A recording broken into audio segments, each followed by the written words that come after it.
안녕하세요, 작가 반지상입니다. 오늘 또 저희 교육생께서 명도를 완료하셨습니다. 축하드립니다. 이 집은 선생님의 도대체 몇 번째 집인가? 라고 생각이 드는데 이건 선생님의 몇 번째 낙찰이죠? 네 번째 낙찰입니다. 네 번째 월세를 받는 빌라. 네. 그리고 선생님은 저 만나기 전에 원래 세 채를 낙찰을 받고 나름대로 시행착오도 많이 하시고 월세도 받아본 경험도 있는데 그런 내공이 깊은 사람이 또 어떻게 저 같은 사람을 찾아오게 됐는지도 이따가 한번 자세히 여쭤보는 걸로 하도록 하겠습니다. 우선 여기 위치 좀 부탁드리겠습니다. 여기는 안산시 상록구 사동. 안산 상록구의 사동 지상층 빌라, 우리한테 로얄층인 2층 네. 빌라를 낙찰을 단독으로 단독. 아주 잘 주워 드셨다라고 생각이 좀 들어요. 집 보기 전에 선생님 소개 좀 우선 부탁드릴게요. 저는 30대 중반이고요. 본업은 원래 회사 일을 하고 있고, 그리고 여기 투자도 하고 있고, 법인도 하나 조그만하게 운영을 하고 있어요. 아, 그래요? 네, 하고 있고, 반 작가님은 작년에 가을에 제가 휴직을 하면서 딱 휴직 시간에 맞춰서 이제 가게를 들은 거예요. 예, 하고자마자 거의 들은 거예요. 이제 낙찰을 받게 됐죠. 법인은 어떤 법인이요? 류를 하는 거예요? 부동산 법인이라는 거예요? 아니면 사업에 관련된 거예요? 사업법인이고요. 근데 되게 작게 하는 거고, 그리고 뭐 물어봐도 업종을 들으시면 좀 놀라실 수도 있어요. 아, 선생님한테 참 놀라는 부분이 많은 것 같아요. 업종은 대부업입니다. 아, 그래요? 네, 돈 빌려주고 돈 받는 일을 하고 있습니다. 그거는 얼마나 된 거예요? 그것도 한 4년 차 됐네요. 꽤 했네? 또 경매보다 더 오래됐죠. 그러네. 그거는 어떻게 하게 된 거예요? 원래 제 경매를 하다 보면 NPL도 가고 이제 그렇죠, 하잖아요. 그렇죠. 그게 대부업이거든요. 그냥 대부업체만 할 수 있잖아요, NPL이랑. 아, 유동화 회사라고 하는 게 그쵸. 그거는 좀 큰 회사예요. 오히려 유동화 회사는 자본금이 되게 많아야 돼가지고 수십억 있어야 되거든요. 그래서 아, 그렇구나. 그렇다고 우리 같은 이제 돈 없는 사람들은 그냥 조그만하게 이제. 대부업이라고 하면 네. 돈을 빌려주는 업이 맞아요. 주 업종이라는 거네. 그러면 그렇죠. 돈이 어느 정도 유동성이 있어야지 설립을 할 수 있을 것 같은 이미지인데 예. 선생님 외모를 보니까 부티가 많이 난다고 생각이 좀 드는데 조건이 좀 있어요? 조건이 그렇게 높진 않아요. 5천만 원만 있으면 설립할 수 있거든요. 다른 법인에 비해서 높은 편이긴 한데 다른 법인은 뭐 100만 원만 있어도 되잖아요. 그건 5천만 원만 있으면 되고. 그런데 이제 NPL 같은 걸 하려면 이제 자본금 3억. 아, 그러면 목적이 진짜 대부업을 하기 위한 거예요? 아니면 NPL을 하기 위한 거예요? 원래 NPL을 하려고 했는데 막상 법인을 설립하고 보니까 NPL이 잘 적가 안 해줘요. 우리 같은 개인한테 잘 안 팔아주고 영업이 쉽지는 않더라고요. 그래서 하다 보니 그냥 월세 나가고 하니까 돈은 네. 굴려야 되잖아요. 그래서 하다 보니까 그냥 계속 돈만 빌려주는 그런 업이 됐죠. 아, 그러면 실제로 빌려주는 그렇죠. 업도 하고 있어요? 하고 있어요. 네, 하고 있죠. 그래서 이자도 받고 합니다. 아, 그렇구나. 야, 투심도 하고. 다방면으로 재능이 많으신 분이라고 생각이 좀 드네요, 쌤. 그 부분도 굉장히 궁금하다고 생각이 네. 드는데 그것도 한번 좀 자세히 한번 알겠습니다. 여쭤보는 걸로 할게요. 네. 그리고 선생님은 저 만나기 전에 세 채를 낙찰받고 기억나는 게 부천에 2개 받은 건가? 부천에 2개, 인천에 부천 하나. 2개, 인천 하나 이렇게 해서 3개를 받고 어느 정도 경매 투자는 한 1년 넘게 하신 거 아니었어요? 한 1년 정도? 1년 정도 됐죠. 1년 정도 하고 실제로 월세도 받고 경험이 있으신데 아직도 기억나는 게 세 번째가 맞나요? 그 멍멍이가 두 번째. 아, 그래? 네. 거기서 굉장히 마음고생을 많이 한 거를 너무 인상이 남아서 꼭 선생님하고 만나서 얘기를 해보면 분명히 풀리는 것도 있을 거라고 생각하고 구독자분들도 도움이 분명히 되실 사례가 아닌가 생각이 좀 들어서 선생님은 좀 만나서 얘기 나누고 싶다고 생각을 좀 했던 것 같아요. 일반적인 사례는 아니라고 생각해서 우리 만났을 때도 그 2번 물건은 낙찰받은 지 꽤 된 물건이었는데 선생님이 냄새를 빼내라고 멍멍이 냄새가 많이 나가지고 그때도 집은 내놓지 못한 상태로 알고 있었는데 그 집은 임대는 나갔어요? 예, 잘 나갔습니다. 굉장히 빨리 나갔고요. 아, 그래도 오래된 썩은 집이긴 했지만 그 내부 수리는 싹 다 한 거고 위치도 괜찮았잖아요. 위치도 소사역 나름 역세권이 있죠. 다행히 또 거기가 새가 잘 나간 이유가 딱 내놓은 그 시점에 재개발 이주 수요가 많아서 내놓은 지 18시간 만에 계약을 했습니다. 문의가 온 게 아니고 18시간 만에 계약을 했어요. 가서 제가 내놓고 2시간 만에 그런 적은 거의 드문다고 뭐, 생각하는데 거의 1년 남짓의 마음고생을 18시간 만에 계약한 거라면 그래도 보상은 받는 거 아닌가 그렇죠. 라고 생각이 들어요. 그것도 이따가 자세히 한번 여쭤보는 걸로 하고 우선 집 한번 살펴봤는데 이 집은 선생님이 지난 겨울에 낙찰 받은 거고 들어와 보니까 그래도 수리가 돼 있는 느낌은 들어요. 선생님이 이미 저 만나기 전에 수리는 조금 해놓으신 것 같은데 해놓으신 게 도배는 사람 맡겨서 한 거고 거고 네. 벽이랑 천장을 약간 누래서 천장 안 했나 봐요 했는데 천장도 한 거다. 네, 한 거예요. 직접 셀프로 한 게 이 콘센트들은 선생님이 다 사다가 직접 하셨나 봐요. 네, 콘센트 스위치. 예. 그거는 가격이 한 얼마나 들었어요? 시간하고? 한 8만 원. 요 전체 교체하는데 재료비 8만 원, 시간은 약 2시간 정도. 그 정도 품을 드릴 거라면 선생님이 또 첫 낙찰이 아니고 네 번째 물건 그리고 세 개를 하는 동안 선생님도 몸으로 시행착오로 되게 그렇죠. 많이 했잖아요. 네. 선생님도 누구보다 수리비를 아끼기 위해서 굉장히 노력하는 사람 중에 하나로 또 제가 알고 있는데 내가 할 수 있는 부분에 대해서는 직접 반셀프로 한 게 요 콘센트 스위치 하신 거고 페인트도 예전에는 페인트도 좀 했던 거예요. 아니, 페인트는 아예 안 했어요. 그냥. 시도조차를 안 한 거구나. 근데 할 수 있다는 건 알고 있는데 저도 네. 다른 데서는 해봐서 힘든 걸 알아서 되게 힘들더라고요. 그래서 땜빵식으로 문 네, 시트지가 좀 까진 거 네. 해놨는데 자세히 보면 좀 지저분한 티가 나긴 했는데 멀리서 봤을 때는 티가 안 나서 지켜보고 혹시라도 세입자가 온다 하면 한 판을 새로 시트지로 바꿔주는 건 어려운 건 아니라고 생각해요. 근데 지금 수리비가 많이 들어가는 기간이다 보니까 잠깐 감춰두는 식으로 처리를 해놨다라고 생각이 좀 들어요. 그리고 화장실 보니까 화장실은 싹 올 수리를 했네요. 네. 화장실도 이거 어떻게 수리할까 고민을 하다가 편하게 올 수리하는 걸로. 네, 올수했습니다. 올 수리하는 데는 저건 얼마 들었어요? 194만 원 들었어요. 야, 엄청 싸게 했네. 저기 싸게 하면은 180에도 할 수 있어요. 근데 제가 좀 특별한 요청을 항상 하는 게 있어서 특별한 요청은 뭐예요? 네.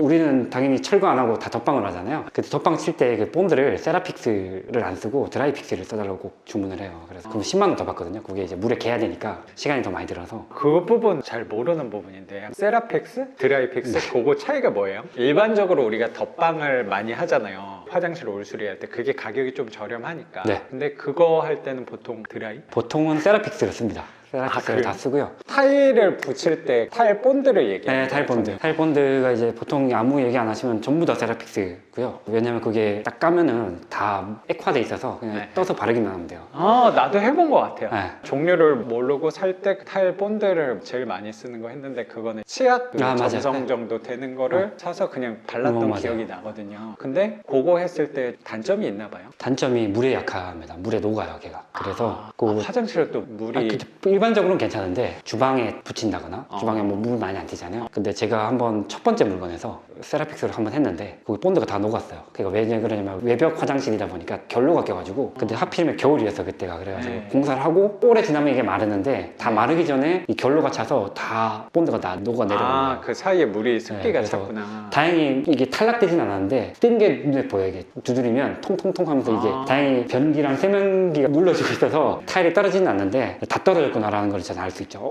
이거 쓰면 안 되는구나. 그러면 화장실에 보통 타일이 탈락하거나 아니면 임장 갈 때 복도에 타일 붙여 있는 경우도 종종 있잖아요. 그 타일이 탈락하는 경우가 얘네 너무 대충 시공했네 라고 저는 알고 있었는데 그게 세라픽스로 시공을 하고 그 안에서 결로나 누수 같은 부분이 생겨서 그런 탈락 현상이 있었을 수도 있겠네. 네, 저는 그렇게 알고 있어요. 누구에 녹아요. 네, 물에 녹아요. 그렇구나. 근데 드라이픽스는 안 녹아요. 야, 네. 선생님 이 단어 쓰는 한마디 한마디마다 고민을 많이 하셨구나. 자재 하나 찾을 때도 고민을 하면서 선택을 하셨구나라고 생각이 되게 드는 것 같아요, 선생님. 괜히 자재 하나 선택하는데 까다로워진 건 아니라고 생각이 분명히 들어요. 말하면서 그냥 생각이 드는 게 선생님이 두 번째 물건에서 마음고생을 많이 했잖아요. 선생님의 성향도 좀 반영이 돼 있지 않나라는 생각도 조심스럽게 드네요. 철두철미하게 선생님 수업하면서 얘기 나눴던 거랑 오늘 얘기 나눈 거를 생각해 보니까 나는 한번 떨어졌어도 그때 상황적인 게 있었으니까 그러고 넘어가지 않았을까라는 생각도 조금 들어서 네, 맞아요. 거기에서 50만 원, 100만 원 차이가 아니고 한 10만 원 정도 차이라면 그렇게 하는 것도 굉장히 좋겠어요. 그렇죠. 리스크를 없애려고 탈락이 되면은 저는 이제 걱정했던 게 사람 다치면 사람 이제 그치. 그게 제일 걱정이었거든요. 첫 번째 물건이 어제 또 갔어요. 퇴실을 해가지고 또 9일날 또 들어오거든요. 그래서 네. 한번 이렇게 점검하러 갔는데 타일 잘 붙어 있더라고요. 그래서 걱정할 부분은 아닌데 세라픽스를 다 쓰고 있고 모든 덧방이 얘기 안 하면 전부 다 세라픽스 쓰거든요. 문제 없다고 생각하는데 그냥 약간 저만의 비밀스러운 그런 걸 10만 원 더 주고 그냥 마음 그러네요. 편해버리겠다라는 생각을 하고 있어요. 확실히 단단하게 붙는 게 그건 모릅니다. 그걸 알 수가 없어요. 알 수가 없는데 약간은 싼 업체라서 드라이픽스 다른 업체에서 또 이제 다 알아요. 그 타일 하시는 분은 다 알아요. 세라픽스가 물에 녹는 것도 알고 드라이픽스는 좀 더 튼튼한 거 다 알고 계신데 얘기를 안 하면 그냥 세라픽스를 발라요. 그 드라이픽스 해달라 그러면 돈을 더 달라 그래요. 제가 느끼기에는 자재값의 차이라기보다는 아까 말씀하신 게 물에 개워서 써야 되다 맞습니다. 보니까 폼이 많이 맞아요. 들어서 바를 때 이게 세라픽스는 치약처럼 된다고 했잖아요. 그래서 네. 딱 바르면 안 떨어지거든요. 드라이픽스는 물에 개다 보니까 아, 조금 이렇게 흘러요. 좀 귀찮네. 경력 있는 사람이 해야 돼서 그런 까다로운 점은 있는데 붙여 넣는 거죠. 뭐. 훌륭하네요. 이렇게 또 선생님한테 하나 배우고 간다고 생각이 좀 드는 것 같아요. 네. 저도 나중에 할 때 드라이픽스. 잘 안 해주면 잘 안 주려고 그래요. 네. 드라이픽스도 한번 사용해 보는 걸로, 그러고 저도 한번 비교해 보는 걸로 경험을 해보는 게 더 좋지 않을까. 그 외벽 쪽만. 외벽 쪽만. 외벽 쪽만. 근데 이제 바깥쪽에 있는 게 항상 문제가 되더라고요. 그쪽이 결로가 치니까. 단열도 안 들어갔을 그렇죠. 수도 있으니까. 안 들어갔었어요. 첫 번째 집은. 그런 경우 많겠죠. 네, 그래서. 시행착오 끝에 선생님의 무기로서 장착을 했다고 네, 생각이 좀 들어요. 그래도 200만 원 돈에 저 깨끗하게 화장실을 했으면 정말 저렴하게 하신 편이 아닌가. 그럼 들은 게 도배 한 100만 원 정도. 네, 장판까지 해서 한 109만 원 이렇게 들어요. 장판도 거실은 그냥 둔 네. 거고 방 장판만 한 거니까 도배 장판 화장실까지 한 300 쓴 거네. 네, 300원 썼어요. 그리고 조명. 조명도 요 거실 조명은 원래 달려 있었던 네. 건데 일부만 좀 바꿨나 봐요. 방 2개랑 여기 주방 하나 이렇게. 원래 달려있던 게 좋은 게 좀 달려 있어서 돈은 크게 들지 않았을 네, 거의 것 한- 같고 네. 저기 갓등은 저것도 단 거예요. 가등은 제가 달았어요. 좀 어. 이케아 가등인데 그냥 한번 달아봤어요. 네. 센스 있는 걸로 해놨네요. 네, 얼마 하진 않아요. 네. 선생님이랑 어울리지 않게.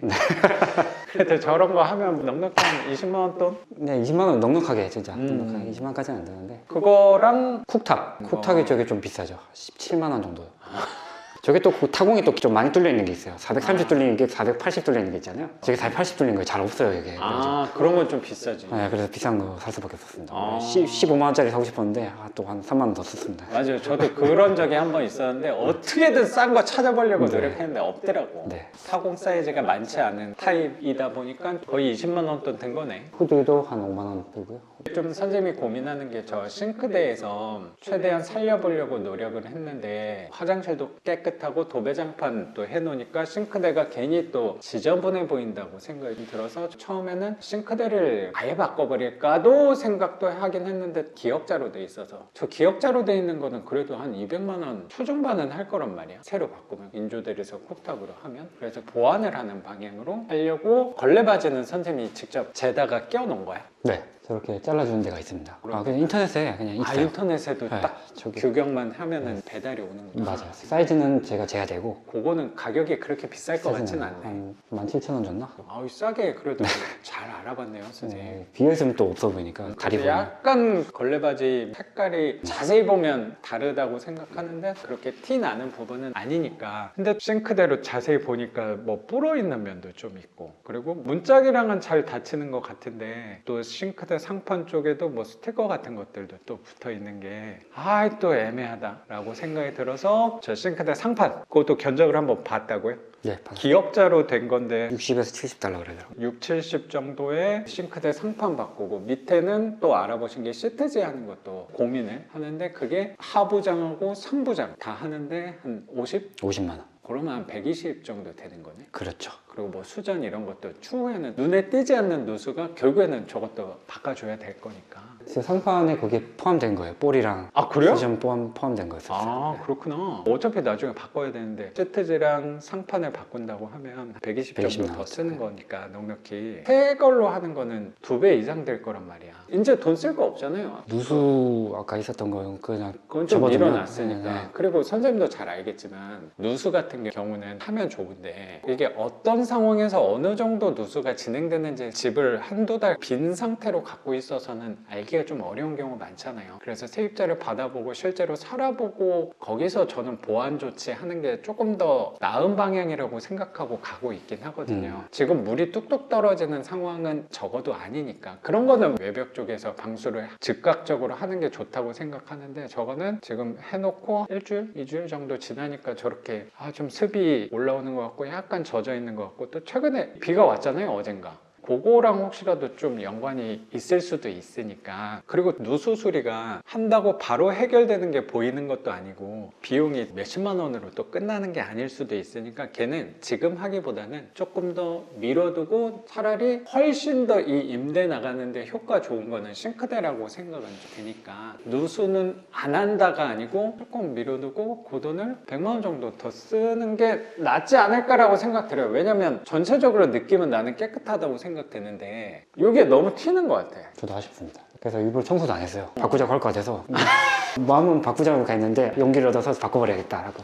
네, 하려고. 바꾼 게 나을 것 같아. 네, 지금 닦아놓지도 않았어요. 그래서 닦아놓지 됐어요. 손잡이도 교체를 할 수가 있는데 해보니까 21개인가 그런데 한 4만 원 들 겁니다. 한 개 2,500원, 3,000원 하니까 셀프로 하면 되죠. CTG 할 때 이따 다 떼주거든요. 그래서 손잡이 놔둬주세요 하면은 이제 나중에 박으면 되니까. 아, 그렇게 하는 거는 안 해주나? 자재 주고 네. 돈 받죠 그러면. 네. 돈 달라고 그러죠. 그렇구나. 한 5만 원 더 받을 거예요. 5만 원 더 받으면 해줄 해달라고 할 것 법도 하죠. 같은데. 저 왔다 갔다 차비만 여기만. 아까 만나서도 여기 생각보다 1시간 걸리니까 좀 부담스럽다 그렇죠. 라고 하셨는데, 그리고 선생님도 애기 돌보고 하시느라고 또 시간 쏟는 게 있으니까 뭐 그거는 선생님이 판단해서 하면 될 것 같은데, 새 걸로 바꾸는 거는 저 크기는 부담스러운데 시트지랑 상판 새로 하는데 한 100만 원 돈 초반이면 저는 할만하지 않을까라고 생각 들고, 화장실에다 힘을 주고 싱크대까지 힘을 주면 굉장히 또 자신 있잖아요. 그렇죠. 세입자들이 거절을 한다고 해도 뭐 상관없어 이런 태도로 나갈 수 있는 게 이런 집이라고 생각은 좀 들거든요. 이 크기에 이 방개수에 요 위치 정도라면, 그리고 우리 주로 반지하 아니면 탑층인데 또 여기는 우리한테 로얄층이잖아요. 그렇죠.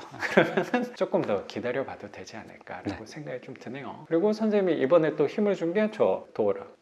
예, 처음으로 써봤습니다. 작가님의 저희 추천대로 항상 작가님이 힘 주는 저도 한번 따라해봤습니다. 기분 좋더라고요 보니까. 번호키로 돼 있는 것보다 3, 4만 원 더 쓰고 푸시풀은 처음 써보긴 하는데 처음 써봤는데 또 마침 선생님이 물어봐 주셔서, 저는 요 정도 컨디션 집도 아니고 더 썩은 집인데 저런 문고리를 달아놓으면 확실히 세입자분들이 제일 처음이 저 문고리잖아. 네. 저거 할 때 기분이 낫지 않을까. 그렇죠. 요 들어와서 집을 바라볼 때의 감정 자체가 좀 달라지지 않을까 라고 맞습니다. 생각해서 저는 분명히 도움이, 왜냐면 빌라 갖고 계시는 분들이 저기에는 힘을 잘 안 쓰더라고. 도어락이랑 또 요 비디오폰까지 바꿨습니다. 저거까지 했으면 그래도 한 30만 원, 40만 원 돈 썼겠네. 직접 했어요? 문은 한번 하다가 내가 사고 친 적이 있어서 이게 안 맞는 경우가 많잖아요. 그래서 이게 그러니까. 생각보다 귀찮아요. 그래서 그러니까 그 3만 원 아끼려다가 맞아요. 저도 5시간 날아가는 거야. 맞아요. 그래서 그냥 시원하게 막히는 게 훨씬 편합니다. 특히 문이 의외로 이게 잘 안 닫히는 경우도 있고 갈다 보면 그래서 돈 주는 게 낫더라고요. 그래서 돈 주고 있습니다.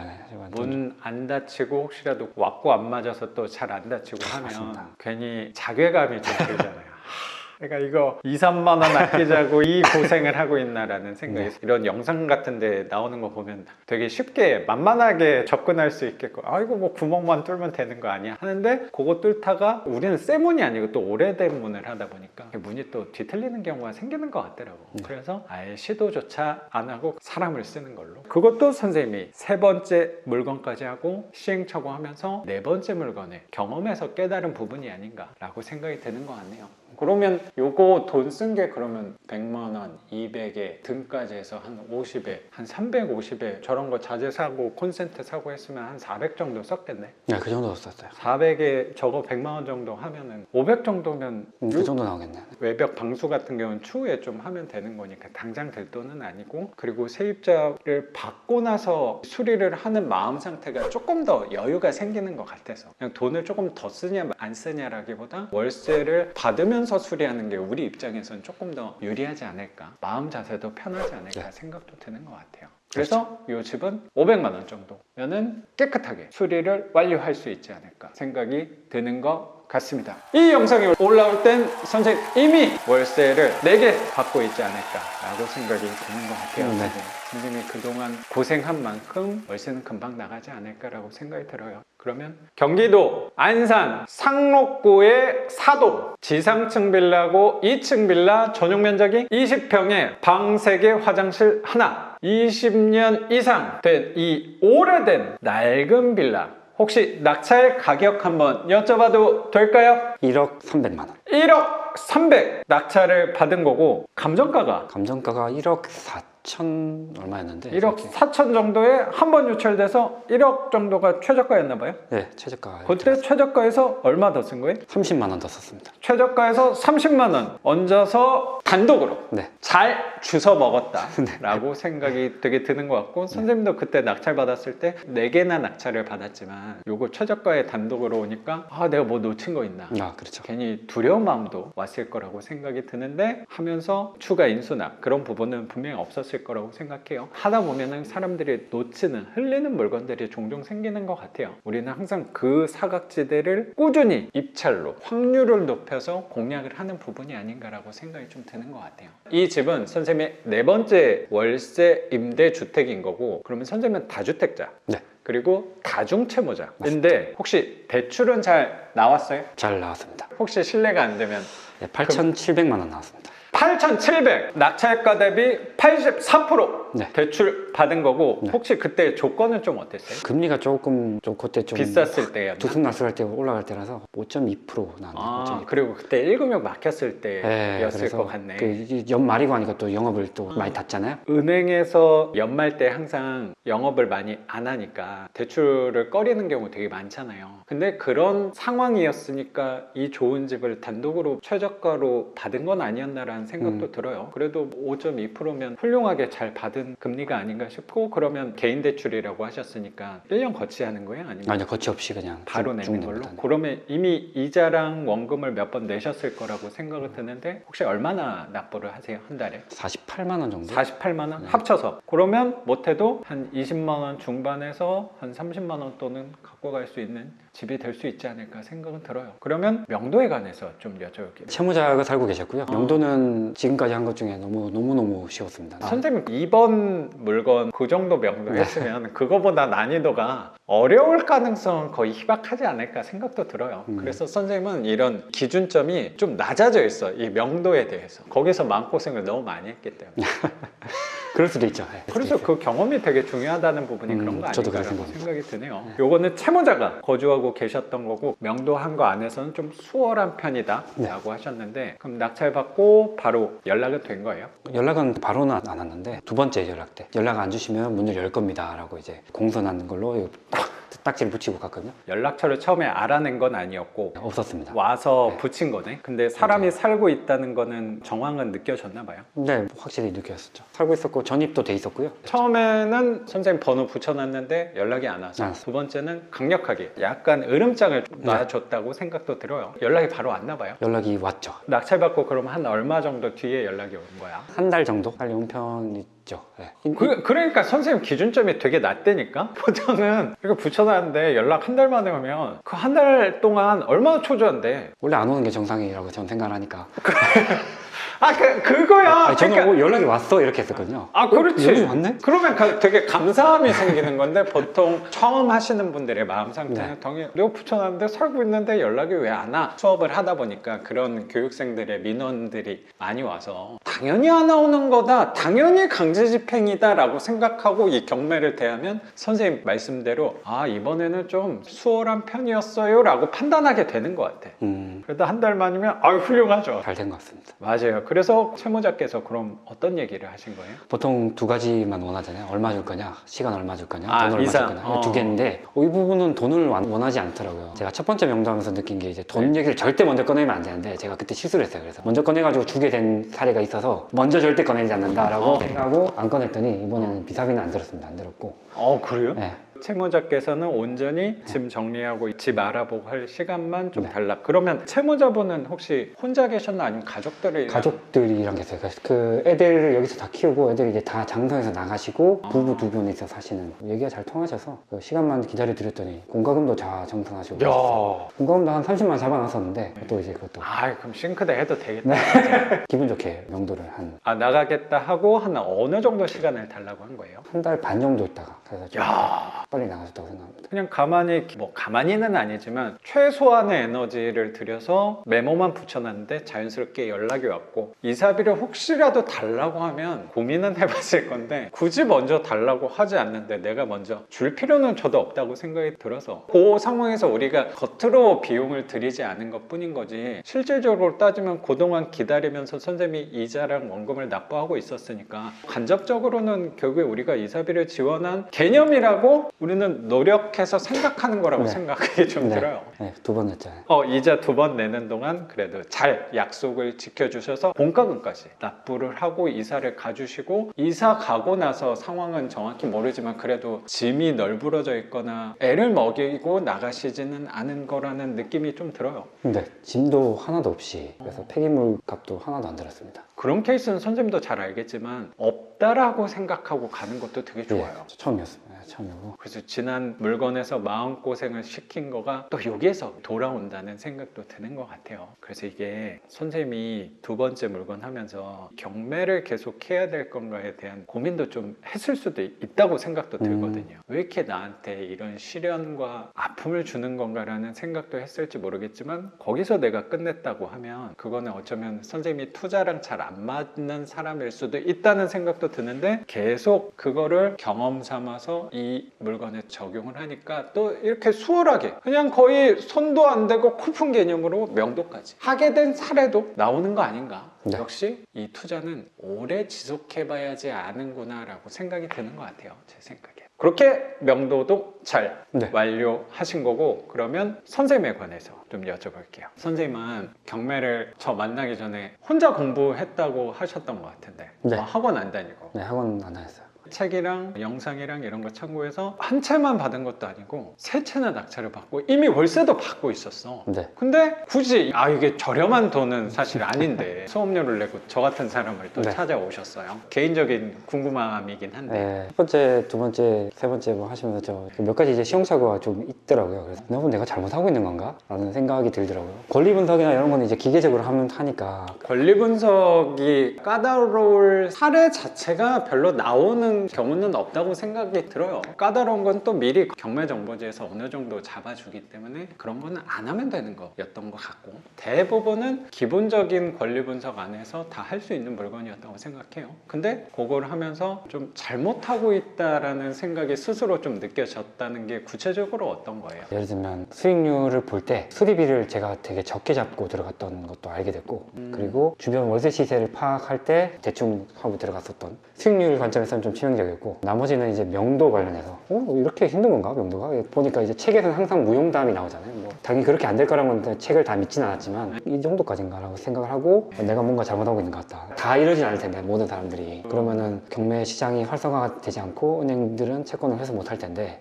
남들은 잘하고 있을 것 같은데 라고 해서 이제 한번 저는 이제 월세에 원래 관심이 있으니까 월세를 하고 있는 사람이 잘 없어요. 예, 어차피 거의 반쌤이 월세 시장에서는 그래도 이제 약간 나름의 위치를 가지고 계시기 때문에 또 이제 잘 찾아가지고 월세가 워낙 마이너한 투자다 보니까 저희가 이제 입찰할 때도 항상 이제 월세 수익률을 보고 남들은 또 월세 수익률 더 빡빡해서 들어와서 낙찰가가 높아지는 거 아니야 라고 하지만 여전히 마이너하기 때문에 정말 많이 안 들어오잖아요. 그래서 그렇죠. 그래서. 그러니까 우리한테 특화되어 있는 물건들이 좀 있는 것 같아요. 너무 화려하지 않는 지역과 화려하지 않은 연식의 집이라고 생각은 좀 드는 것 같고요. 그때 당시 생각은 거기 가서 한번 나도 얘기 좀 한번 들어보고 뭐 마음을 좀 사로잡았던 거는 컨설팅을 계속 해준다 그러네.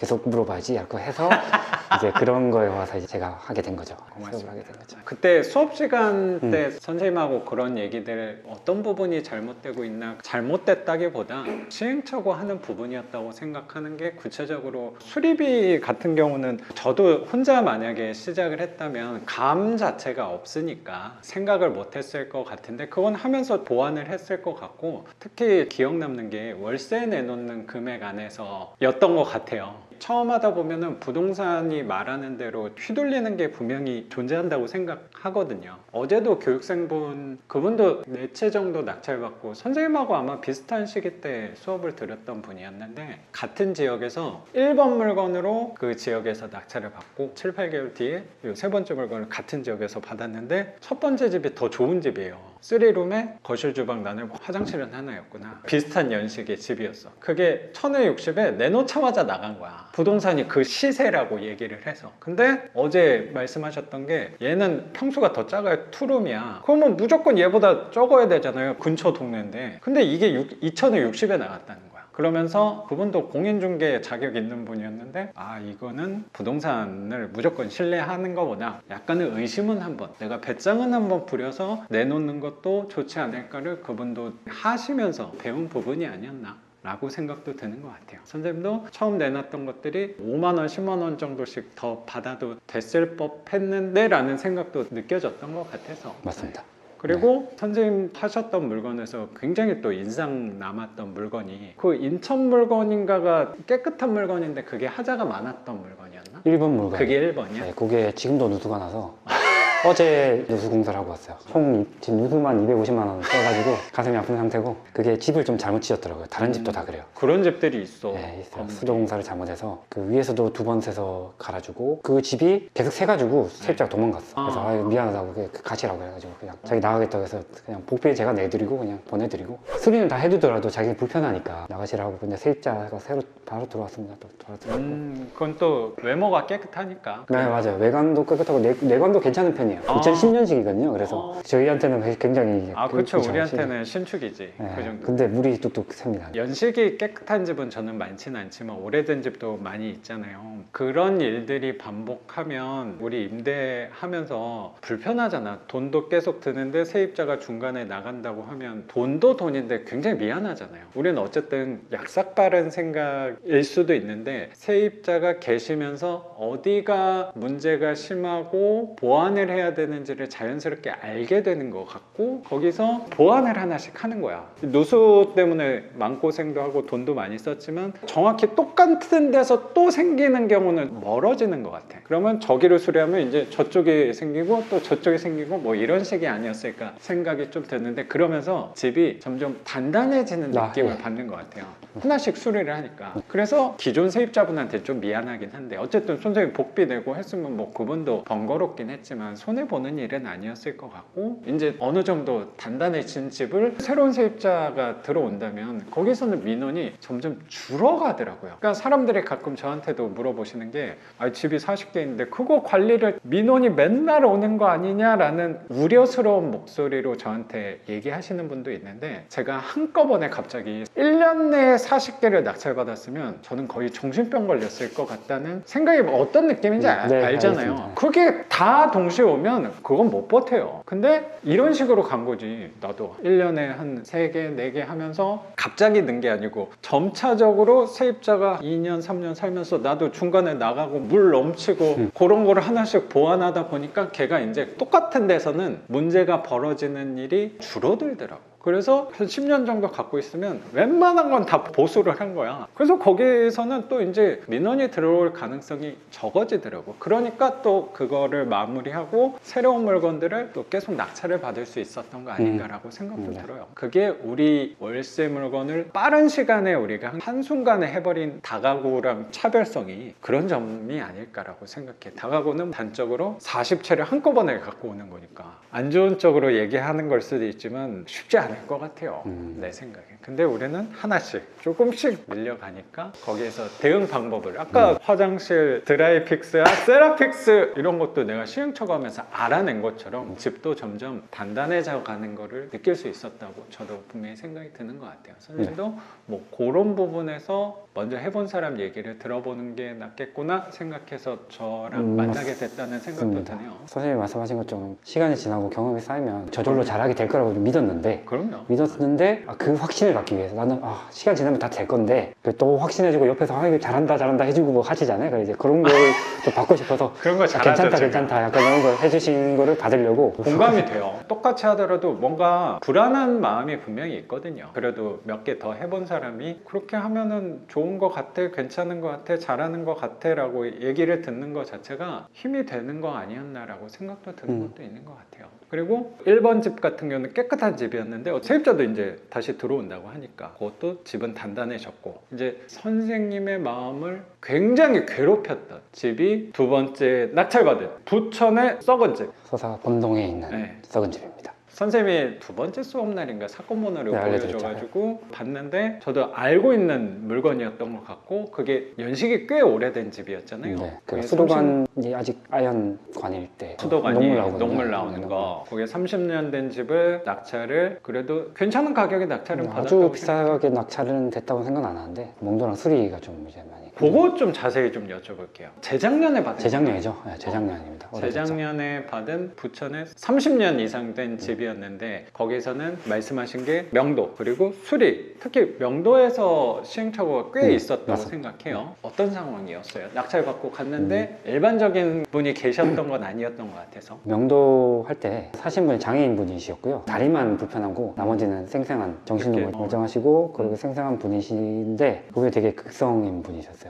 경매를 굉장히 잘 아시고 그리고 대항력은 없어요. 이제 허그 물건이었거든요. 허그 네네. 물건이고 대항력이 포기한 것도 아니고 허그가 대항력이 없는 물건이었어요. 허그가 대항력이 없는 물건인데 그냥 살고 있는 사람이었어요. 허그랑도 굉장히 싸우고 있는 사람이었고 당연히 이제 낙찰자인 저랑도 이제 굉장히 싸우고 있는 좀 마찰이 좀 있었죠. 부딪힘이 네. 대항력이 없다고 하면 우리 경매하는 사람들 입장에선 편안한 마음으로 접근할 수 있잖아요. 우리는 최대한 협상은 하고 이사비도 드릴 생각이 있는데 안 되면 강제집행이라는 무기가 있으니까 비용만 잡고 편안하게 접근할 네. 수 있는 것 같은데 거긴 특이사항이 좀 있었어. 네, 강아지가 있었습니다. 11마리.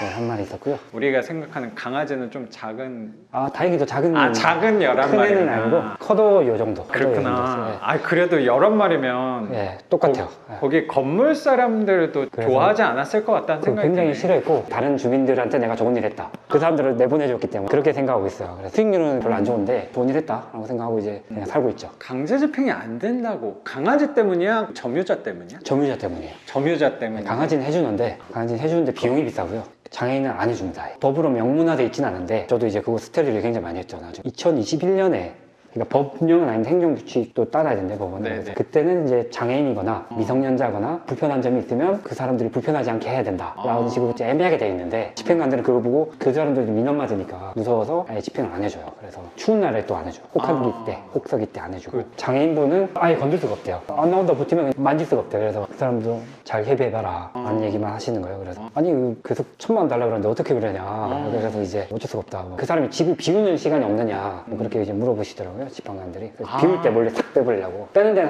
한두 시간밖에 안 걸리잖아요. 빼는 거는 괜찮은데 네, 빼는 사람을 건들 수가 없기 그 때문에 사람을 건들 수가 그렇구나. 없어요. 끌어낼 수가 없거든요. 근데 그 사람이 집을 비우는 시간이 거의 없어요. 일반적인 강제집행 생각했을 때 그 집행관님이 가서 나오세요 하면 보통 나오니까 건들지 않았구나 생각하는데 만약에 일반 사람이 안 나오면 그때는 경찰을 대동한다고 생각하는데 맞아요. 장애인일 경우는 그게 어려운 거거든요. 맞습니다. 협조를 안 했을 때. 근데 물건은 건들 수 있으니까 선택할 수 있는 거 하나는 비었을 때. 네. 그 사이에. 근데 그걸 또 집행관님하고 조율을 하는 게 제가 알아내서 알려줘야 돼요. 그게 또 했는데 계시고 이러면은 또 선생님만 못하고 또 또 반값 내야 되잖아요. 돈 내야 되는 거니까. 네, 집행비 반을 또 내줘야 되니까 집행 그 비 자체는 평소대로 나오니까 한 200 나오고 플러스 이제 강아지비. 강아지는 집행이 되긴 하는데 특수한 케이스였다고 생각해서 그거를 선생님이 강아지 보관까지 알아봐야 된다고 그러지 맞습니다. 않았나? 네, 그 짐 같은 경우에는 집행관들이 자기 업체들을 다 끼고 있잖아요. 컨테이너 업체랑. 강아지는 이제 생물이다 보니까 그 컨테이너에 넣을 수가 없어요. 그래서 보관소, 이상한 보관소가 아니고 잘 맡아주는 그런 데를 해줘야 된대요. 안 그러면 민원 맞으니까. 케어도 해줄 예, 수 예. 있는. 그래서 호텔 같은 급인데 근데 이제 거기는 또 마리당 받아야 되고 제가 알아봐야 돼요. 그래서 제가 알아서 그 사람을 모셔서 강제 집행 날에 오시를 한 다음에 해야 돼요. 근데 그걸 견적을 받았는데 정말 싸게 받아도 보통 한 마리당 한 달에 30만 원이고요. 11마리면 330에 세 달치 미리 내야 되잖아요. 990만 원이에요. 990만 원에 강제 집행비 이제 그 짐작 보관하는데 300만 원이 다 드니까 1,200만 원 정도 나오는 거예요. 1,200만 예납을 1,200만 원 해야 되는 거예요. 그래서 왜 선생님이 그 큰 돈의 협상을 하셨는지도 느껴지긴 하네. 그렇죠. 예. 최악을 생각해 봤을 때 뭔가 상황이 아다리가 잘 맞아야지만 1,000만 원 초반으로 드는 거였던 거네. 그렇죠. 잘 되면. 강아지가 정말 위험해요. 한 마리는 괜찮은데 여러 마리 있을 줄은 몰랐죠 제가. 똥도 치우느라 고생을 했고요. 특수성이 또 있었던 게 그건 뭐 나중에 알게 된 거였던 거죠. 네, 나중에 알게 됐죠. 근데 그래서 방 하나를 강아지 화장실로 썼어요. 그 강아지 화장실로 쓰는 방이었거든요. 아, 똥이 이렇게 있었어요. 아, 쉬만 싼 게 아니고 또 쉬도 싸고 뭔가까지. 똥도 싸고 이제. 근데 그거에서 점유자분은 또 계셨다는 게 보통 분은 아니구나. 그렇죠. 좀 보통 사람 아니었던 것 같아요. 진짜 두 번째 물건에서 제대로 사람을 만났다라고 생각이 되게 드네요. 저도 수업 7년, 8년 하면서 안 나간다 버티고 그러신 분은 분명히 계시긴 했고 집을 발 디딜 틈 하나 없이 만들어 놓으신 분들은 종종 보긴 했는데 강아지 화장실로 쓰는 케이스는 처음이었던 것 같고 강아지 11마리도 없었던 것 같아요. 근데 그거를 두 번째 물건에서 만났다는 거는 제가 그 일화를 듣고 그런 생각이 드는 거예요. 보통 케이스는 아니거든. 왜냐면 나도 그랬고 교육생분들 전반적으로 해도 몇백 건은 될 거란 말이야. 그런 케이스에서도 선생님이 처음이었단 말이야. 그래서 그 장자 얘기가 난 떠올랐어요. 하늘이 이 사람을 크게 키우려면 시련을 많이 준다는 거. 근데 선생님한테는 두 번째 물건에서 보통 시련이 아니고 그런 케이스를 줬다는 거는 아 진짜 크게 될 사람이구나. 근데 지금 살아남았다는 거잖아. 네, 지금도 네 번째 숨 쉬고 받았죠. 살아있고 네 번째 물건까지 낙찰받았다는 거는 선생님은 고민하고 힘든 시기였지만 그 덕분에 내가 더 성장할 수 있고 단단해질 수 있는 계기는 분명히 됐을 거라고 생각이 드네요. 네, 맞습니다. 그러니까 채무자가 한 달 만에 연락 왔는데 금방 왔어요. 이렇게 말을 못해. 아, 그래요? 분명 정말 빨리 왔다고 생각을 했습니다. 네. 그 단어에서 내공이 굉장히 느껴졌다라고 저는 생각이 들어요. 선생님도 나중에 느끼긴 할 건데 그게 꼭 나중에 경매를 뭐 10개, 20개 할 때만 도움되는 건 아닌 것 같아요. 선생님 회사 그리고 대부업 하시는데도 도움이 분명히 될 거야. 그런 상황이 케이스가 적을 거라고 난 생각하거든요. 그 집행을 하더라도 한 1,000만 원 돈 이상이 드니까 선생님 또 누구보다 경중을 잘 따지는 사람이잖아요. 그러면 협상을 하는 것도 낫겠다라고 했는데 그 점유자는 1,000만 원 돈을 계속 요구했나 봐 처음부터. 처음부터는 한 400, 500을 달라고 하더라고요. 그래? 그래서 처음에 이제 그 주 채워야겠다 했는데 근데 이제 협상이 잘 안 됐죠. 그 사람도 이제 나가가지고 알아봤나 봐요. 장애인 자기를 못 꺼낸다는 거 아나 봐요. 그 사람이 복덕방을 오래 하시던 분이에요. 그래서 경매를 좀 아시더라고요. 그래서 부동산 투자도 하시고 자기 말로는 모르죠. 그래서 나한테 이제 그런 걸 일부러 한 걸 수도 있는데 그런 것 같더라고요. 그래서 전부 다 해서 한 1,000만 원 조금 안 들게 들었고요. 한 980 정도 들었고. 잠깐만요. 980 들었는데 그건 뭔가 되게 애매하게 1,000도 아니고 980 그렇죠. 되게 애매하네. 그거는 그 금액이- 현금을 지어드린 게 아니고 그 사람이 나가서 살 수 있게끔 제가 만들어줬어요. 그래서 돈만 주고 친 게 아니고 방도 알아봐주고 LH에 장애인이 할 수 있는 그런 것도 알아봐주고 방도 계약해주고 고시원도 알아봐주고 다 짜주고 해서 그러면 나갈게 하고 자기 발로 이제 나가서 이사도 시켜주고 이사도 그러면- 제가 계약해서 시켜드리고 그거 다 했더니 980이었다. 1,000만 원을 쥐어준 게 아니었구나. 아니에요. 난 그거라고 그 생각해. 집 보증금, 월세 6개월 선납, 이사비, 고시원비 해서 이렇게 다 했더니 그 정도 나온 거죠. 그럼 어느 쪽으로 모셔드린 거예요? 고시원으로 간 거예요? 고시원은 휠체어가 있어서 살 수는 없어요. 근데 주소지가 고시원 같은 곳이어야만 LH에서 지원받을 수 있는 그런 게 있거든요. 그걸 6개월 살아야 돼요. 그 전입을 해서 6개월 살아야만 그 주거 취약자 돼서 LH에서 한 월 5만 원 이렇게 내서 살 수 있는 그런 방을 지어주거든요. 6개월 살아야만.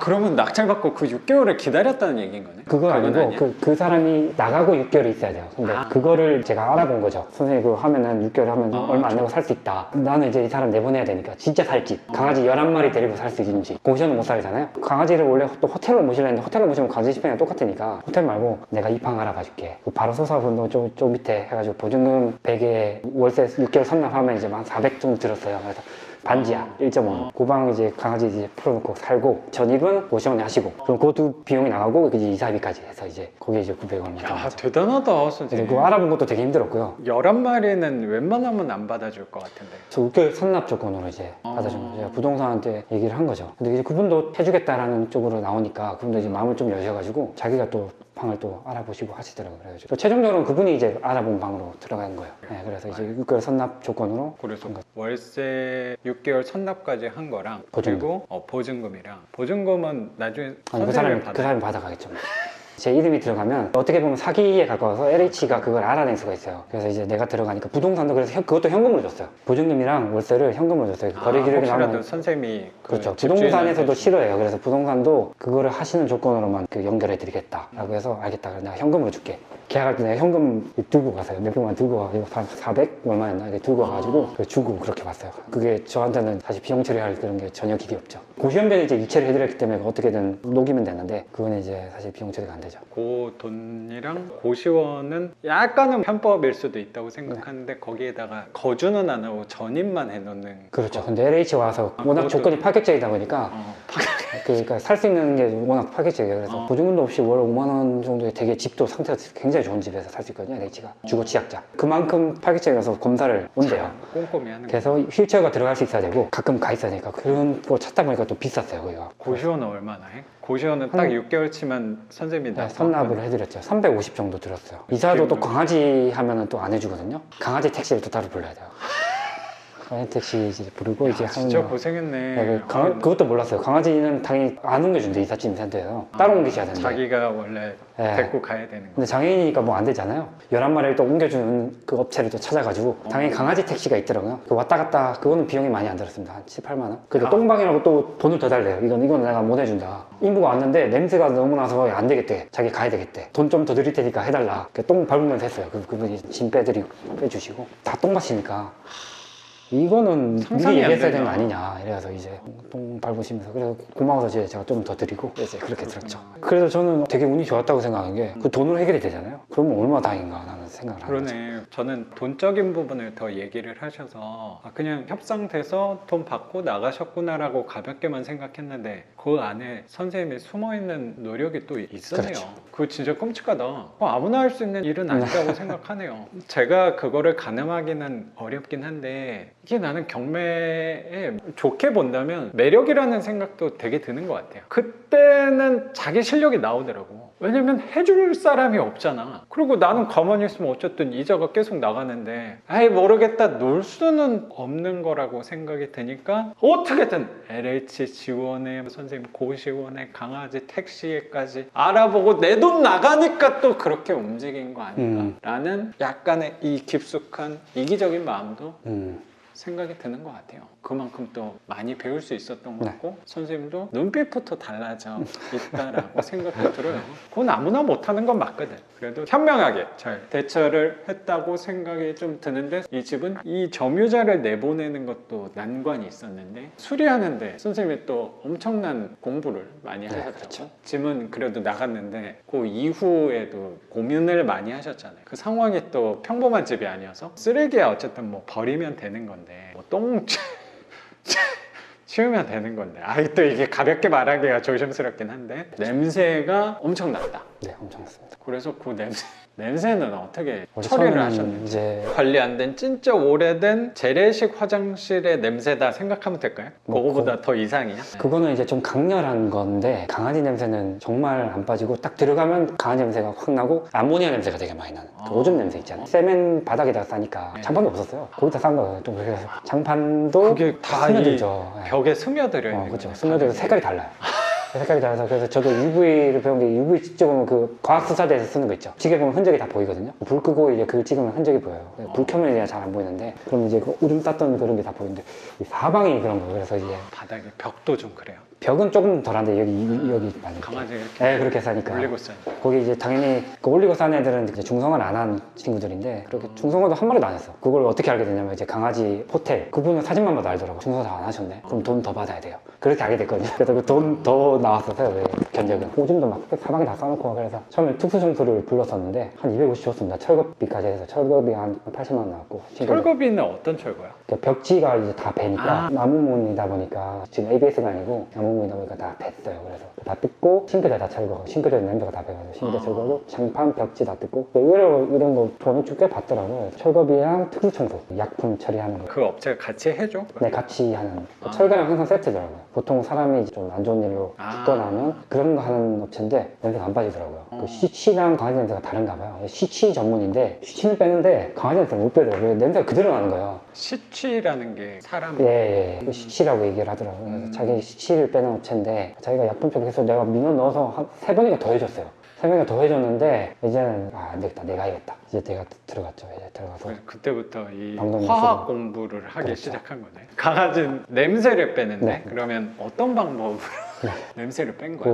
일단 가장 좋은 거는 철거가 가장 좋은데 벤 거를 콘크리트에 다 깨가지고 방통을 새로 치면 제일 좋은데 그 견적을 받았더니 한 700 이렇게 달라고 하더라고. 철거가 몇 톤 나오니까 철거비랑 방통 다시 깔고 배관 다시 깔고 6, 700 이렇게 부르더라고. 그래서 이거는 내가 도저히 안 돼. 그게 용도로 이미 상처를 받았는데 그렇게 하면 나는 이거는 안 된다. 그래서 배관 하나 놔두고 수리를 해야겠다라고 해서 이제 약품을 이제 사서 했죠. 약품을 처리를 하는데 보통 CT를 제거하는 업체에서는 쓰는 거 뭐 제가 자세히는 모르는데 활성액 이런 걸 쓰더라고요. 발효액 이런 걸 써서 저렴하고 자기가 만들 수가 있거든요. 그래서 그런 걸 쓰는데 저는 이제 그게 효과가 없었다는 걸 알았기 때문에 이제 암모니아를 중성화시키는 약품들을 일단 썼죠. 쉬 냄새 심한 이 거니까. 암모니아 냄새가 이제 심하니까 그거는 이제 과산화수소랑 그 이산화염소 우리가 보통 그냥 락스라고 보는 거 치아염소산나트륨 그거를 쓰면 되는데 치아염소산나트륨은 장점이 되게 싼데 수영장 냄새가 계속 나잖아요. 그것도 이제 배면 안 빠지거든요. 냄새가 안 나는 게 이제 이산화염소라는 게 있어요. 똑같은 기작을 하는데 과산화수소 그건 보통 우리 많이 쓰는 거 있잖아요. 그 두 개가 이제 중화시키는 역할이 있어요. 그래서 그거를 말통을 몇 개 사가지고 그 염기성을 산성을 때려 부어서 중성을 맞습니다. 만드는 정확하게 건데? 그렇게 하는 거고. 선생님은 혹시 화학 쪽을 좀 공부한 사람이에요? 맞아, 저는 전기공학 전공이고. 근데 선생님이 스스로 스터디를 한 거네. 그거 말통을 사가지고 막 부었어? 말통이 좀 비싸서 많이 부어야 되거든요. 이 면적이 넓으니까 말통 20m 산다고 뭐 방 하나 정도 하나? 그래서 많이 사야 되고 비싸니까 좀 물을 타야 되는데 물 탈 때도 이제 좀 어느 정도 농도야지 또 물을 타야 돼서 이제 그게 위험하진 않아요? 위험해요. 되게 위험하고 피부에 닿으면 닿으면 안 되고 그래서 이제 전신 그 방진복 있죠. 그거랑 전에는 한번 고글을 쓰고 했었는데 눈이 굉장히 안 좋다길래 이게 물을 붓거나 이게 뿌리거나 할 때 이게 다 되잖아요. 그래서 정말 한번 눈이 다 뿌여지는 거예요. 그래서 한번 작업을 했다가 눈이 안 보이는 거예요. 안 보여요. 막 진짜 이게 그래서 운전을 못 하는 거예요. 그렇구나. 맞은 건 아닌데 이렇게 네. 기체가 맞은 거예요.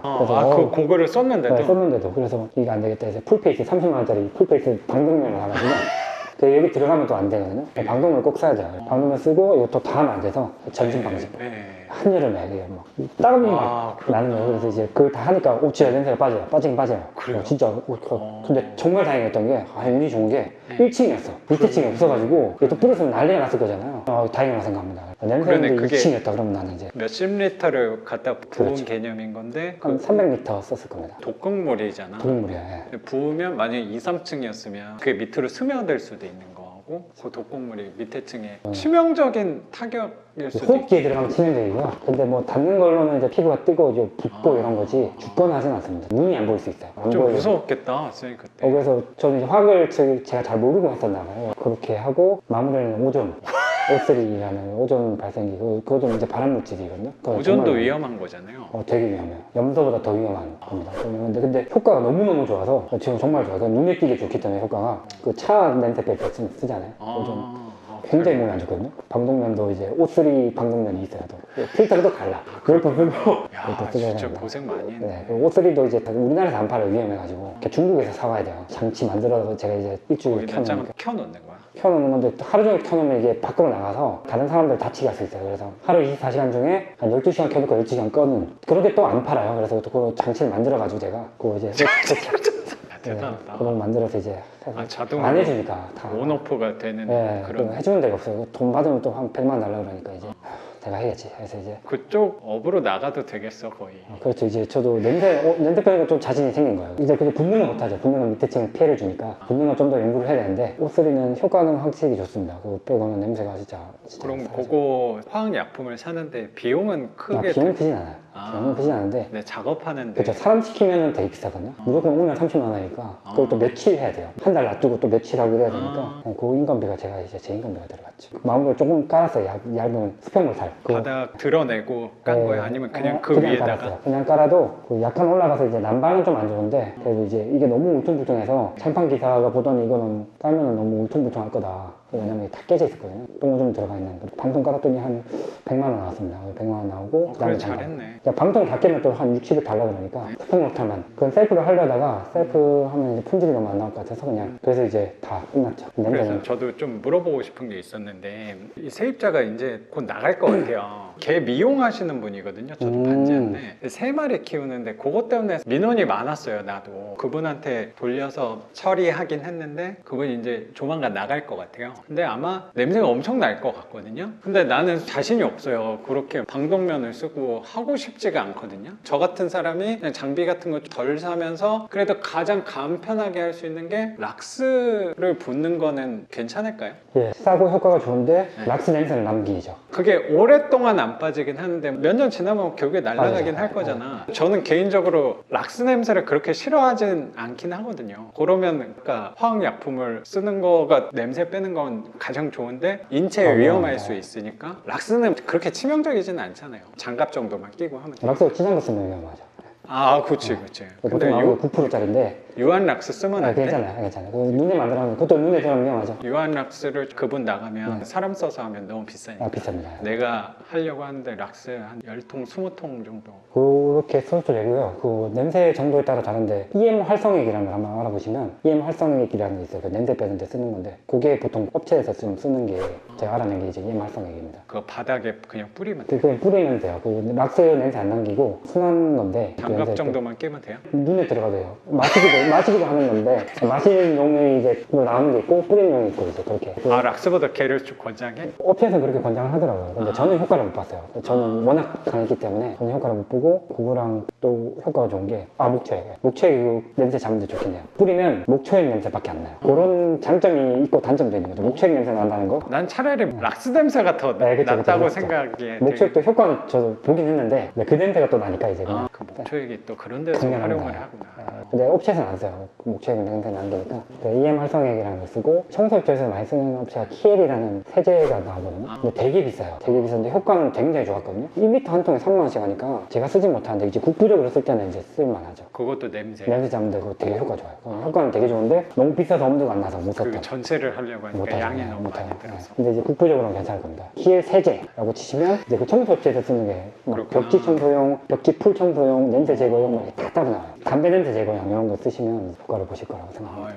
냄새 빼는 거 할 때는 선생님한테 좀 문의를 항상 해야겠다라고 저도 생각해요. 근데 락스가 이제 편합니다. 네. 그래서 지금 결국에 세입자까지 세입자 아까 잘 계시죠? 받았다고 하는데 그러면 전체 수리비가 한 못해도 한 2천은 그 정도까지는 안 들었어요, 다행히. 아, 그래요? 샤시를 안 했기 때문에. 훌륭하네. 아니 아까 그 이사비 그까지 하면 2천 들었죠. 하고 요거 수리비까지 한 하니까 2천 정도 들었죠. 2천 정도. 그래도 2천 정도 명도비와 수리비 써가지고 세입자 그래도 받았으니까. 근데 수익률이랑은 그리고 월세를 내가 얼마를 받았는지 정확히 알지는 못하는데 우리 물건의 장점이 나는 거기서 또 빛을 발한다고 생각이 좀 드는 게 그래도 아마 아까 완전 망한 투자 이런 표현을 쓰기도 하셨는데 그래도 적자는 아니잖아. 아니죠.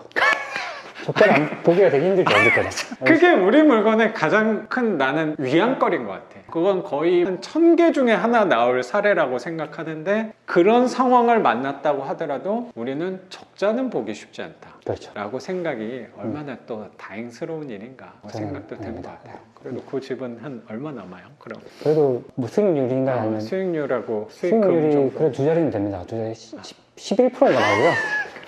11. 나도 최악의 투자가 한 11% 정도 되거든요. 그래요? 네. 있으시군요, 선생님. 그럼요. 나도 한 2개 그래요. 저 첫 번째 물건도 그래요. 어, 누수가 너무 많이 터져가지고 그거는 계속 비용이 또 들다 보니까. 첫 번째랑 두 번째가 그랬습니다. 그리고 두 개가 이제 망해서 이제 물타러. 근데 최악의 경우가 우리는 10% 네, 초반이라고 하면 일반적인 투자 안에서는 10%면 환호성을 칠 거라고 생각하는데 우리는 10%가 최악이다. 오히려 나는 그 부분이 더 우리 투자의 매력이 아닌가라고 생각해요. 좋은 게 3, 40%여서 좋다라는 개념보다는 하다가 안 되는 경우도 우리 항상 최악을 생각하고 가는 건데 최악이 마이너스 20%, 30%, 100%가 아니고 최악의 경우가 어쩌다가 한번 나오는 게 11%라면 그게 우리 투자의 안정성이고 또 매력이 아닌가라고 생각이 들고 그런 부분을 분명히 느끼셨으니까 네 번째 물건 이 집까지 지금 육아휴직에 아이 돌보면서 이 시간 쪽에서 오신 거 아닌가라고 생각이 좀 들어요. 하나만 더 여쭤보면 월세 쪽에 아까 관심이 있다고 하셨는데 월세 쪽으로 투자를 꾸준히 하려고 하시는 이유가 좀 있어요?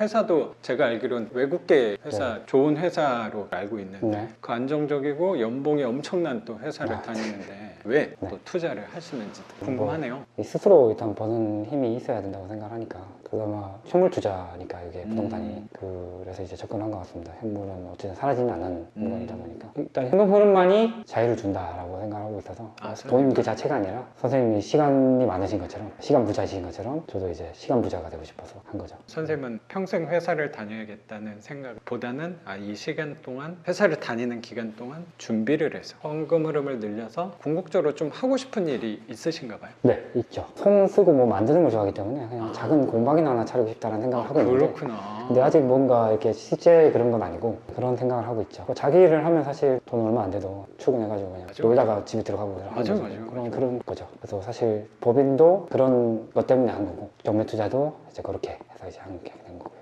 지금 당장은 공방한다 그러면 선생님 아내분이 제정신이냐 아, 그렇죠. 하겠지만 월세가 선생님 월급 정도나 그 이상이 들어온다고 하면은 예전부터 궁극적으로 좀 하고 싶었던 일을 조금은 편안하게 접근할 수 있지 않을까라는 네. 생각 때문에 선생님이 어쩌면 미뤄뒀던 꿈을 찾아서 이 현금 흐름 투자를 하시는 거구나 라고 생각이 드네요. 거기에 월세 투자와 대부업 투자까지 하시는구나 네. 라는 생각이 드는 것 같습니다. 선생님. 그러면 선생님 이렇게 집도 공개해 주시고 선생님이 과거 투자하면서 겪었던 시행착오와 냄새를 빼는 노하우까지 우리 구독자분들한테 공유해 주신 거 감사하게 생각합니다. 선생님. 네, 감사합니다. 그러면 오늘 영상은 여기서 마치는 걸로 하고 저는 또 내일 영상으로 찾아뵙도록 하겠습니다. 작가 반지상이었습니다. 감사합니다. 고맙습니다. 선생님. 네, 감사합니다.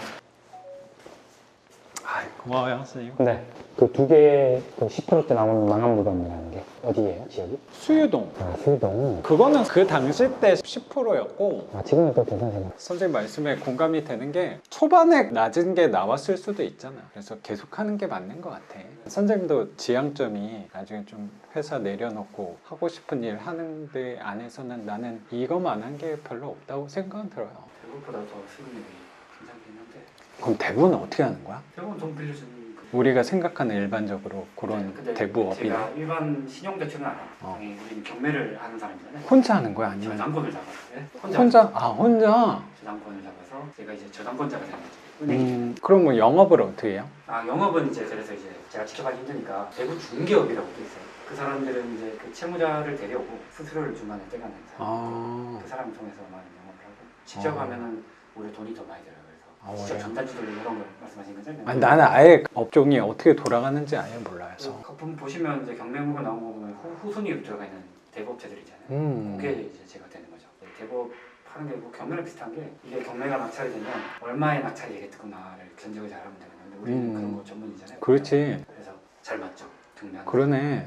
그럼 그것도 수익률이 나쁘지 않아요. 그것도 매월 이자 받는 거면 똑같은 거네. 개념이. 그렇죠. 근데 대신 이제 현물 투자가 아니잖아요. 인플레에 녹죠. 이제 채권이 녹으니까 인플레에서 올라가는데 돈을 받을 권리니까 10년째 그 가격이 떨어지잖아요. 그걸 감안해서 이자를 많이 받는 건데 몇 프로를 받아요? 보통 대부업이면 엄청나다. 15%, 20%까지 못 받거든요. 20%는 이자 제한이 있어서 못 받고 쭉 받고 여기 빌라가 이제 월세 수익률이 보통 대출까지 껴서 수익률 얘기하긴 하지만 그 ROA라는 개념이 있잖아요. 그게 한 10% 이렇게 나오잖아요. 잘 나와요. 10% 11% 나오잖아요. 선생님 봐도 한 10% 이렇게 나오는 것 같아요. 거기서 이제 대출을 끼면 그러니까 10%보다 이자가 낮은 대출을 끼면 수익률이 확 올라가는 그렇죠, 개념인데 그렇죠. 대법도 그게 되거든요. 대법은 기본 수익률이 15%인데 거기서 자기 채권을 담보로 또 대출을 받을 수 있어요. 그 수익률은 막 90% 이렇게 돼요. 그거 되게 매력 있네. 근데 이제 이게 험하다 보니까 험하지도 않고 험하다는 거는 어떤 험하지도 게? 않고 그냥 정상적인 경제활동을 하는 사람이 대법차로 잘 안 오죠. 그건 그래서 그렇죠. 이제 이자를 항상 추심을 할 생각을 하고 해야 돼요. 그래서 뭐 전화하고 전화 당연히 안 받고 그냥 전화 보내고 이런 게 그냥 익숙한 사람들이 하면 야. 그거는 이제 그냥 다 익숙하게 하는 거니까 좀 경매 놓고 임의 경매 신청하는 거네. 그렇죠. 저당권자면 임의 경매는 지금 마음대로 할 수 있잖아요. 기한이 상실되면 경매 놓고 경매도 해봤어? 아니요, 당연히 이자를 잘 내셨어요 지금까지. 근데 거의 많아요? 대출 건수가? 그 대출은 5건이고 진짜 오버를 하려면 한 30개, 100개는 해야. 그렇게도 하는구나. 그 시너지가 좀 있네요. 그렇긴 한데 집중을 할까 생각하기도 하고 거기도 이제 제 돈이 들어가 있으니까 그 두 개 중에 고민을 하는 거야? 둘 다 조금씩 키우든지 아니면 하나에 집중을 하든지 이렇게 해야 되는데 그 둘 중에 나랑 성향이 맞는 거를 택해서 집중하는 것도 괜찮겠어요. 근데 선생님은 어느 쪽으로 좀 마음이 가요?